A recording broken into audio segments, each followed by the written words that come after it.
जय श्री राम। आइए आगे सुनते हैं श्री शिव पुराण। इस प्रकार विधाता ने स्वयं इंद्रियों के विषय, भूत और शरीर आदि में विभिन्नता व्यवहार की सृष्टि की है। उन पितामह ने कल्प के आरंभ में देवता आदि प्राणियों के नाम, रूप और कार्य विस्तार को वेदोक्त वर्णन के अनुसार ही निश्चित किया।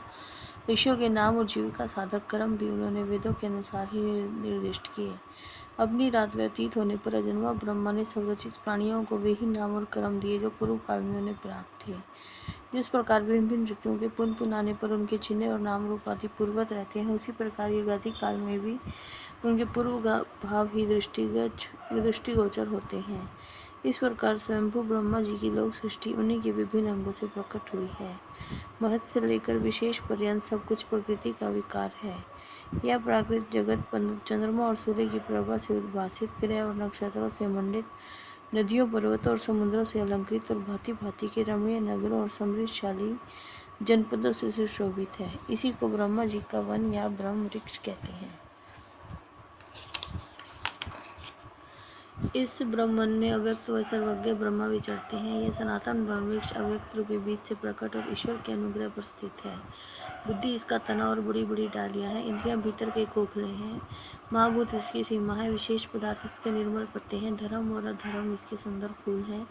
इसमें सुख और दुख रूपी फल लगते हैं और ये संपूर्ण भूतों के जीवन का सहारा है।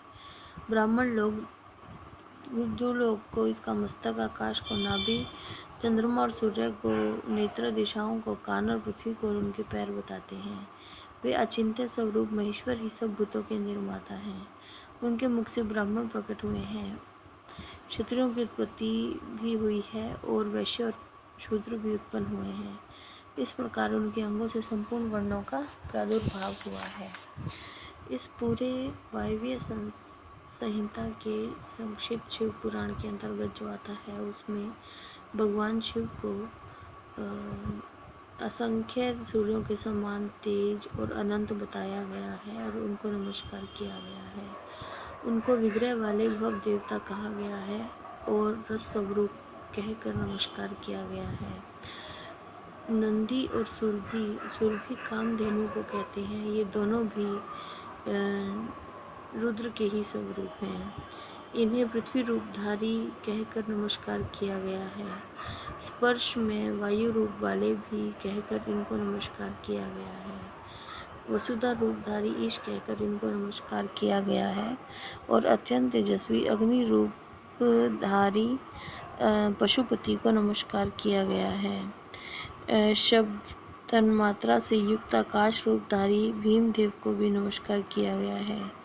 उग्र रूप वाले यजमान मूर्ति, इनको नमस्कार किया गया है। सोम रूप अमृत मूर्ति महादेव को नमस्कार है। इस प्रकार 8 मूर्ति और 8 नाम वाले भगवान शिव को नमस्कार किया गया है। जय श्री राम।